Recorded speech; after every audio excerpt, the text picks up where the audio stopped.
Hello friends, welcome to your channel catalyst Soni and this is Soni Singh. Friends, आज मैं आप लोग के लिए जो वीडियो लेकर के आई हूँ वो है आपका रेमेडियल क्लास या डायग्नोस्टिक टीचिंग बोलते हैं, जिसको हम लोग निदान एवं उपचारात्मक शिक्षण बोलते हैं। इससे क्वेश्चन एक रहता है, जैसे कि प्रीवियस क्लास में मैंने आपको बताया कि इससे क्वेश्चन आता है, आपके मेथड पेपर में आ जाएगा, आपके लर्निंग टीचिंग में आ जाएगा। ये इम्पॉर्टेंट टॉपिक है जो किसी में भी पूछता है। तो आप लोगों ने ही बोला कि इसको फिर से करवाने के लिए, तो मैं आज इसको लेकर आई हूँ।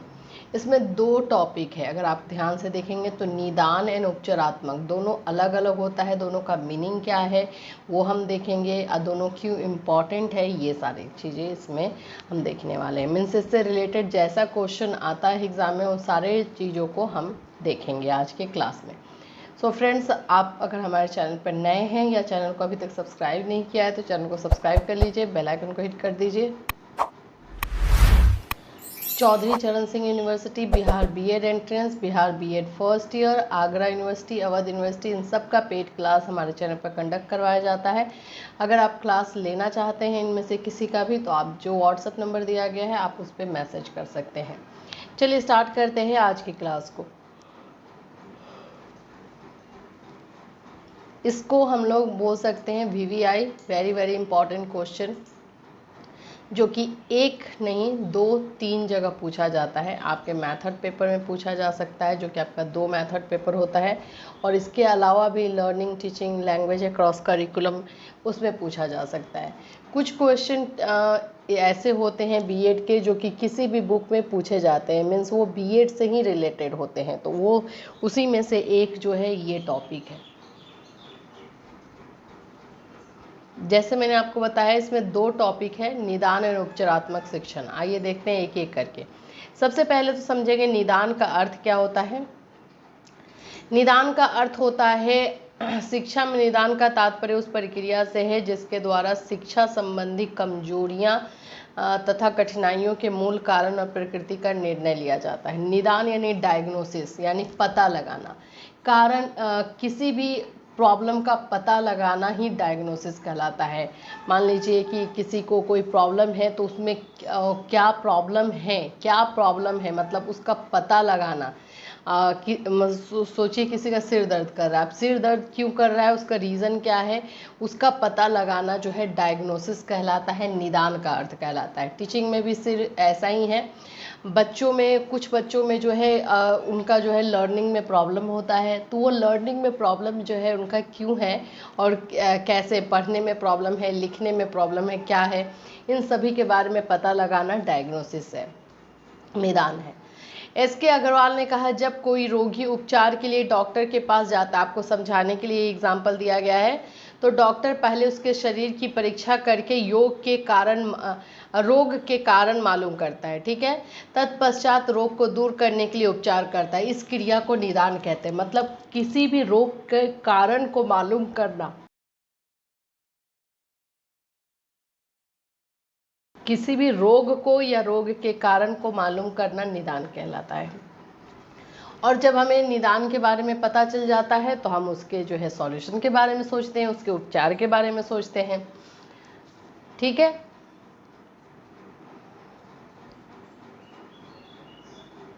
इस क्रिया को निदान कहते हैं। डॉक्टर की भांति अध्यापक भी जब देखता है कि बालक का वचन त्रुटिपूर्ण है, वह पढ़ने में अटकता है, वह गणित के प्रश्न नहीं कर पाता, अथवा ज्ञान प्राप्ति में कोई अन्य कठिनाई तो है, वह भी इन दोषों के कारण का पता लगाता है। दूसरे शब्दों में, वह छात्र किसी भी विषय की कमजोरी अथवा कमी या पिछड़ेपन का निदान करता है। छात्र के किसी भी कमजोरी या पिछड़ेपन का निदान करता है।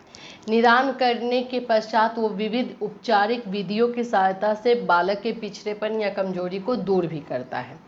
तो यही होता है निदान, किसी भी प्रॉब्लम का पता लगाना, उसके कारण का पता लगाना निदान कहलाता है, और उसके बाद उसका सॉल्यूशन ढूंढना उपचार कहलाता है। तो ये दोनों हमें इसमें पढ़ना है। अब निदानात्मक शिक्षण को, अभी निदान का मतलब हमने देखा, अब हम निदानात्मक शिक्षण को देखेंगे। किसी भी विषय को पढ़ने, समझने एवं किसी भी क्रिया को क्रियान्वित करने में बालक द्वारा प्रदर्शित कमी या कमजोरी के भी कारण हो सकते हैं। अध्यापक का काम इसके लिए बालक को मात्र दंड देना ही नहीं है बल्कि इनका पता लगाना भी है।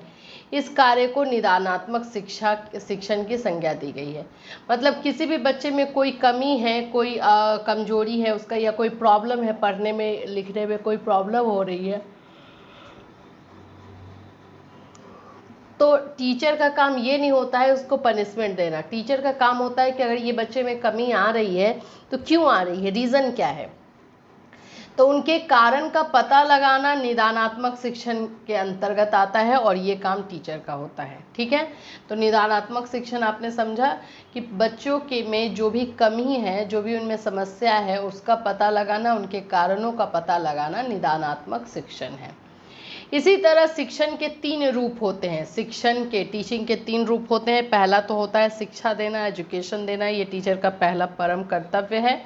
दूसरा है बालक के अंदर आए दोषों का पता लगाना या निदानात्मक।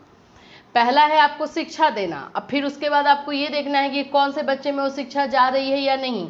अगर किसी बच्चे में वो शिक्षा नहीं ले पा रहा है वो, तो उसका पता लगाना, क्यों नहीं ले पा रहा, रीज़न क्या है, वो होगा निदानात्मक। और तीसरा जो है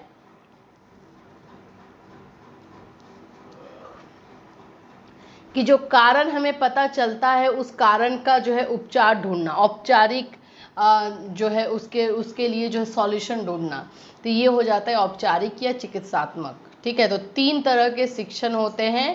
पहला है शिक्षा देना, दूसरा जो है आपका बालक के अंदर आए दोषों का पता लगाना जिसको निदानात्मक कहते हैं, और तीसरा है उन दोषों को दूर करना जिसको औपचारिक कहते हैं। समझ में आ गया होगा, आगे बढ़ें। इस तरह निदानात्मक शिक्षण का अर्थ है बालक में आए शिक्षा संबंधी दोषों का पता लगाना और उनके कारणों को ढूंढना।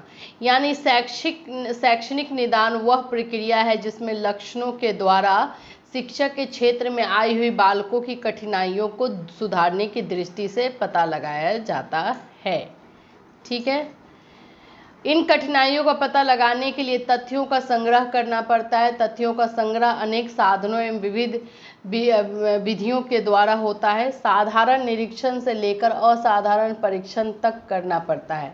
जैसे रोगी का रोग का पता लगाने के लिए अनेक साधनों एवं ढंगों का प्रयोग होता है तथा कभी कभी साधारण निरीक्षण से काम हो जाता है।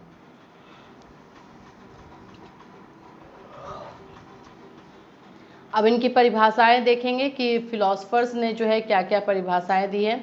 पहला है गुड ने, गुड के अनुसार निदान का अर्थ होता है, निदान का अर्थ है अधिगम संबंधी कठिनाइयों और कमियों के स्वरूप का निर्धारण। ठीक है, गुड ने ये बोला है। योकम एवं सिम्पसन के अनुसार निदान किसी कठिनाई का उसके चिन्हों या लक्षणों से ज्ञान प्राप्त करने की कला कार्य है। यह तथ्यों के परीक्षण पर आधारित कठिनाइयों का स्पष्टीकरण है। तो ये 2 फिलोसफर के हो गए, आपको एग्जाम में इसी तरह से लिखना है, इसलिए मैं इसको दे दी हूँ। अब हम देखेंगे शिक्षा के पिछड़ेपन का कारण, आंतरिक कारण, जो मतलब एक्चुअली में जो बच्चे पिछड़ते हैं उसका रीज़न क्या होता है। तो आंतरिक कारण या इंटरनल कॉजेज आते हैं। तो इसमें इंटरनल कॉजेज में 2 है, शारीरिक कारण हो सकता है और दूसरा मानसिक कारण हो सकता है, इससे बच्चे पिछड़ते हैं। अब ये सारी चीज़ों का पता लगाया जाता है। दूसरा है बाह्य कारण यानी एक्सटर्नल कॉजेज, और एक्सटर्नल कॉजेज में 2 होते हैं, घरेलू कारण होता है, बाह्य कारण में घरेलू, और फिर उसके बाद से विद्यालय से संबंधित कारण हो सकता है, और तीसरा है सामाजिक कारण। तो ये 3 कारण हो सकते हैं बाह्य कारणों में पिछड़ेपन के लिए, मतलब शिक्षा में किसी भी तरह से कमी आ रही है। तो डॉक्टर एल मुखर्जी ने लिखा है, जो भी कारण हो शीघ्र निदान जरूरी होता है, मतलब जल्द से जल्द उसके बारे में पता लगाना जरूरी होता है। वह बुरी आदतों का बनना बंद करता है और विशिष्ट समस्याओं को निम्न स्तर पर ला देता है। यह अध्यापक और कभी कभी छात्र को उस क्षेत्र विशेष के लिए सचेत कर देता है जिसमें दोष रहता है, और यह उपचार की ओर एक लंबा कदम है। जल्द से जल्द अगर निदान हो जाता है, जल्द से जल्द डायग्नोसिस हो जाता है किसी प्रॉब्लम का, तो स्टूडेंट्स के लिए तो सही रहता ही है, टीचर के लिए भी सही रहता है, क्योंकि उसका सॉल्यूशन जल्दी मिल जाता है और जल्द से जल्द उसको ख़त्म किया जा सकता है। अब आपका है निदानात्मक शिक्षण का महत्व। पहला है निदानात्मक विधि से छात्र और अध्यापक दोषों या कठिनाइयों को जान जाते हैं और फिर उसे बढ़ने नहीं देते। अगर हमें जब हमारी समस्या पता चल जाती है, उसका कारण पता चल जाता है, तो जाहिर सी बात है हम उसे बढ़ने नहीं देंगे, ना ही टीचर बढ़ने देगा ना ही स्टूडेंट, तो वो वहीं पे रुक जाता है और फिर उसका सॉल्यूशन ढूंढा जाता है। इससे बालकों में बुरी आदतों का बनना बंद हो जाता है। बिल्कुल, निदान के आधार पर ही उपचार की व्यवस्था होती है, यानी निदान के बिना उपचार संभव नहीं है। जब तक हमें नहीं पता चले कि समस्या क्या है, समस्या का कारण क्या है, तब तक हम उसका उपचार नहीं कर सकते। शिक्षण की सफलता के लिए निदान आवश्यक होता है और टीचिंग के लिए अगर हमें टीचिंग को अपना 100% सक्सेसफुल बनाना है तो जहाँ पे जो प्रॉब्लम है उसके बारे में पता लगाना बहुत ज़रूरी होता है। छात्रों के विषय में अध्यापकों के अनुभव में वृद्धि होती है।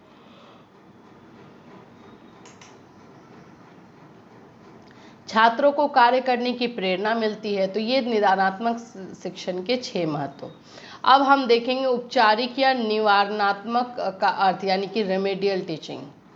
रेमेडियल टीचिंग बहुत ज़रूरी है, इसी से क्वेश्चन रहेगा।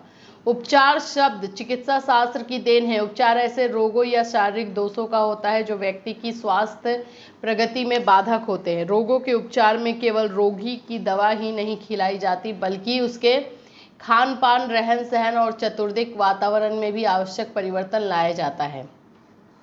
ठीक इसी तरह औपचारिक शिक्षा में भी छात्रों की कठिनाइयों का पता लगाकर उन्हें दूर करने का दोहरा प्रयास निषेधात्मक एवं निश्चयात्मक कहा जाता है। मतलब पहले उनका पता लगाना या डायग्नोसिस करना और फिर उसका सॉल्यूशन करना। इसका उद्देश्य वैसे इस विधि का लक्ष्य छात्रों की शिक्षा संबंधी कठिनाइयों को दूर कर उन्हें सामान्य स्थिति में लाना है, ताकि वे सामान्य छात्रों की तरफ प्रगति कर सकें। अब इसके लक्ष्य क्या है? छात्रों की मानसिक उलझनों को समाप्त करना, छात्र जो भी समस्या से गुजर रहे हैं उसका सॉल्यूशन ढूंढना। दूसरा है विकास बाधा स्वरूप उपस्थित होने वाली कठिनाइयों का निराकरण, बुरी आदतों को दूर करना एवं अच्छी आदतें डालना, छात्रों के व्यक्तित्व के विकास को प्रोत्साहन देना, छात्रों के चरित्र मनोबल का ऊंचा करना या उठना, उनको इनकरेज करना। तो ये सारी चीज़ें जो है होती है। शैक्षणिक उपचार की विधियां होती हैं। जब हम रेमेडियल टीचिंग यूज़ करते हैं तो इसके कुछ कुछ मेथड होते हैं, कुछ कुछ विधि होती है। सबसे पहले अगर हम पुरानी पद्धति को देखें तो अभ्यास के द्वारा दोषों को दूर करना, यानी कि प्रैक्टिस ज़्यादा से ज़्यादा करवा करके, ये सबसे पुराना मेथड होता है। इसमें हम ज़्यादा से ज़्यादा जो है रेमेडियल टीचिंग में प्रैक्टिस करवाते हैं। वैदिक काल में हमारे यहाँ वाचन संबंधी दोषों को अभ्यास के द्वारा दूर किया जाता था। ठीक है, तो रेमेडियल मान लीजिए उपचार हम कर रहे हैं, तो उपचार अगर हम कर रहे हैं तो उसमें कुछ तो मेथड यूज़ करेंगे। तो पहला मेथड है पुरानी पद्धति, जिसमें हम प्रैक्टिस के द्वारा ज़्यादा से ज़्यादा प्रॉब्लम को सॉल्व करने का ट्राई करते हैं। दूसरा है उपचार गृह, यानी कि एक रेमेडियल क्लास, जो मैंने आपको पहले ही बताया था कि एक रेमेडियल क्लास बनाया जाता है जिसमें बच्चों को वो अटेंड करना रहता है, जिससे उनके हर एक बच्चे पे काम किया जाता है। इसमें छात्र को कक्षा के बाहर किसी अनुकूल मनोवैज्ञानिक और वैज्ञानिक दृष्टि से वातावरण में रखकर जो उपचार की दृष्टि से बना होता है उपचार किया जा सकता है। जिसका जैसा प्रॉब्लम है, इंडिविजुअल स्टूडेंट पे जैसा प्रॉब्लम है वैसा इन्वायरमेंट क्रिएट करके उनको ठीक किया जाता है। चौथा अगर आप देख सकते हैं वो है व्यक्तिगत रूप से छात्रों का उपचार। इस विधि का प्रयोग व्यक्तिगत छात्र के सुधार के लिए किया जाता है। इंडिविजुअल जो है वो बच्चों में जो है इम्प्रूवमेंट लाया जाता है। एक एक बच्चे को उसमें जो है एक एक बच्चे को ट्रीट किया जाता है, उपचार किया जाता है। इसमें व्यक्तिगत भेदों के आधार पर छात्रों का वर्गीकरण करके उनका उपचार किया जाता है। अब जैसे हो सकता है कि हर एक बच्चे में सेम प्रॉब्लम नहीं हो सकती है।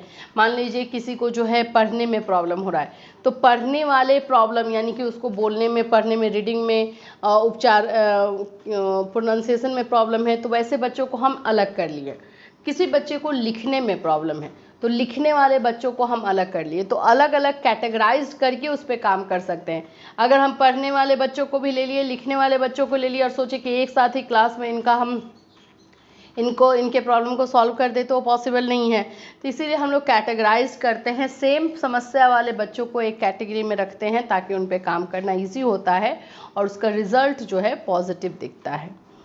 फिर उसके बाद है हमारा नेक्स्ट, आप देखेंगे निदानात्मक शिक्षण उपचारात्मक शिक्षण से लाभ। इसका क्या बेनिफिट है, क्या ये जरूरी है, इससे कोई लाभ होता है या नहीं।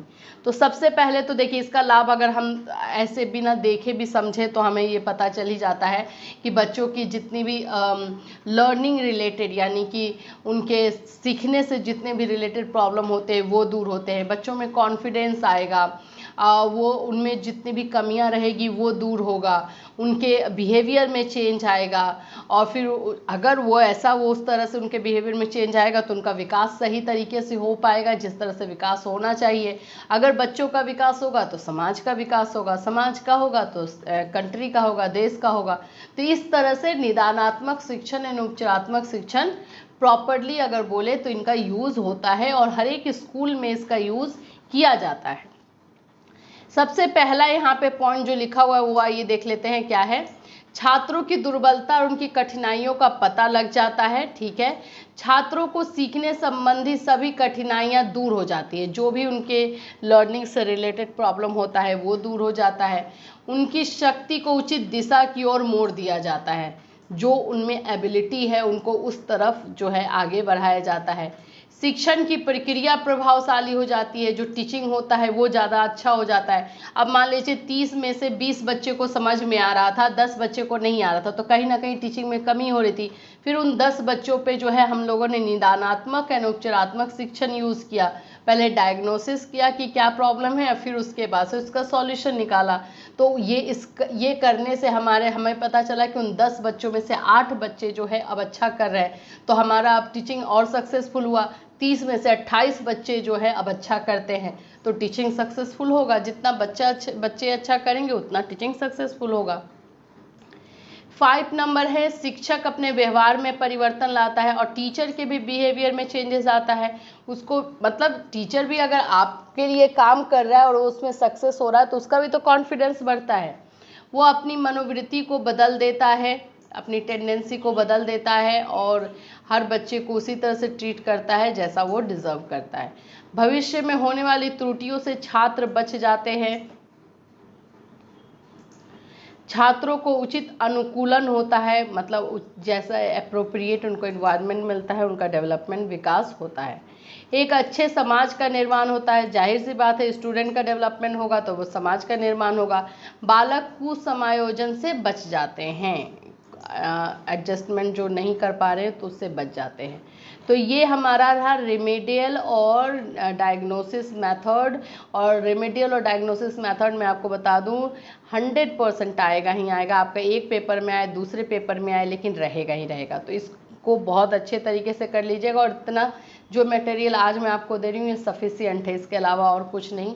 2 फिलोसफर, इसका मीनिंग क्या होता है, दोनों का लाभ क्या है, क्या महत्व है, इतना काफ़ी है। तो फिर कल मिलूंगी मैं आपसे दूसरे टॉपिक के साथ। कोई ऐसा टॉपिक जो अभी तक कंप्लीट नहीं हुआ है, आप चाहते हैं उसको या तो फिर से करना या आपको समझ में नहीं आ रहा है तो आप वो टॉपिक हमें इस वीडियो में कमेंट करके बता सकते हैं। हम उस पर भी वीडियो लेकर आएंगे, उस पर भी क्लास लेकर आएंगे। फिर मिलूंगी। Till then have a nice day.